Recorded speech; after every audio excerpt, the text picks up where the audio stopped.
Hello and welcome to Blockchain Gaming World with me, John Jordan. So in today's video, I am just looking at some data from Blockchain Space.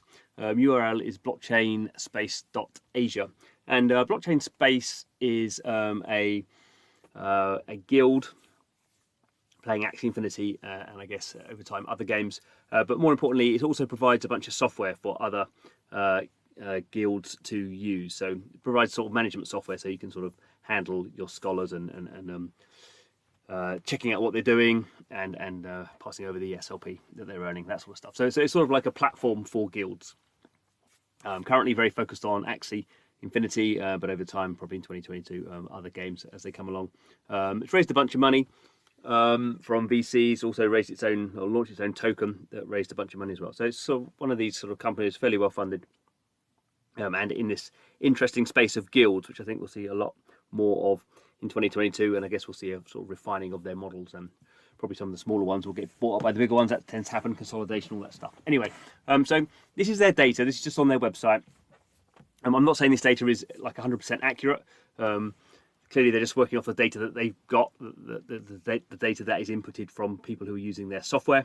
But they're probably, a good chunk of the market. So in terms of the number of guilds that they've got some sort of information on, that's over 4,000 guilds. We can see the average Discord members per guild is 346, so fairly small. This number, as we'll see, probably is a little partial, I suppose. But they're saying, on average, the guild takes 56% of the income, and the scholar gets 44%. Now, I'm not saying that's incorrect. I know from we've seen from Yield Guild, which is the best known of the guilds, that they make sure the scholars take 70%. Yield Guild takes 10%, and the scholarship members, managers, take 20%. That's generally the split, but obviously this is a little bit different.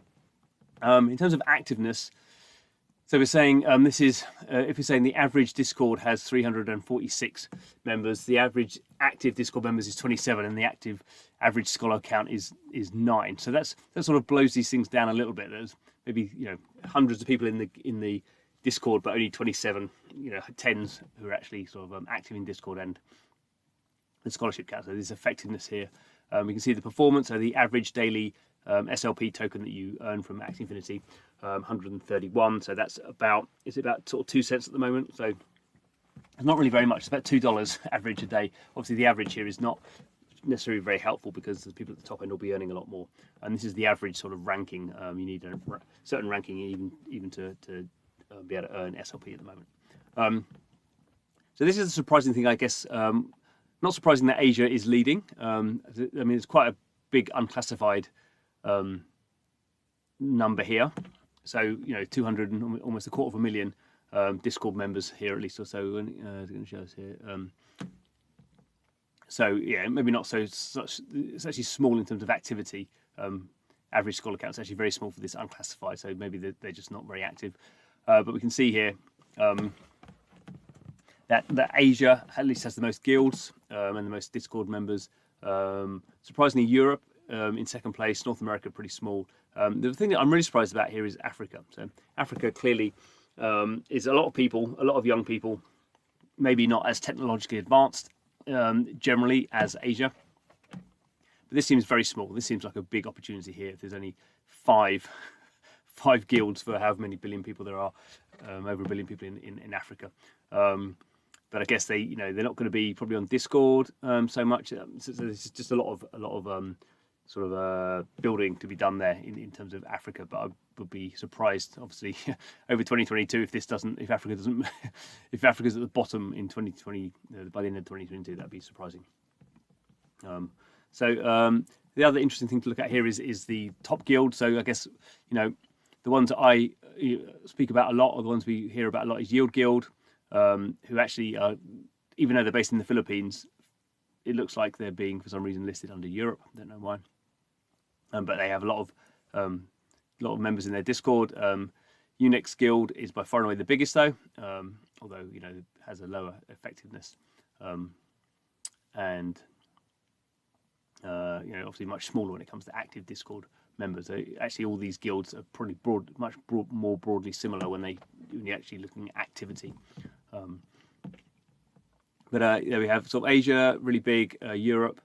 I mean, Blackpool, again, pretty well known as a name, although not so much into AXIE, more into So Rare and some of the other games. North America, pretty small. When it comes down to Africa, we got these, tiny little. I mean, these only got 3 people in their Discord. I mean, quite if that counts as a guild, I don't know. This is really surprising to me. But how undersupplied Africa is as a place where free-to-play guilds should be happening. I mean, you kind of think this is going to be second only behind Asia in the long term. Maybe South America is because South America is a bit more advanced, and in terms of kind of mobile phone and PC usage. So maybe, but definitely Africa, you would think would be heading up here. Anyway, I think it's I'm not going to draw any more big conclusions from this data. I would just say it's worth having a look at, and maybe sort of every so often I'll come back and have a look and see how it's changing. I mean, it does start to sort of break down this sort of we talk about guilds a lot. I talk about guilds a lot, and I don't really know that much about it. To be honest, I know Yield Guild and some of the other sort of bigger ones. I noticed that Merit Circle aren't on here. Merit Circle aren't on here. They're one of the sort of big, well-financed sort of guilds as well. I guess more focused into Europe, I suppose. But it's interesting data, nevertheless. Although just take it, I guess, with a pinch of salt, because we know it's not sort of completed data. But we'll see how it goes. Anyway, thanks for watching. This is Blockchain Gaming World. Trying to understand this kind of weird space. So if you keep it here, hopefully you'll learn some stuff. Thanks for watching. See you again soon.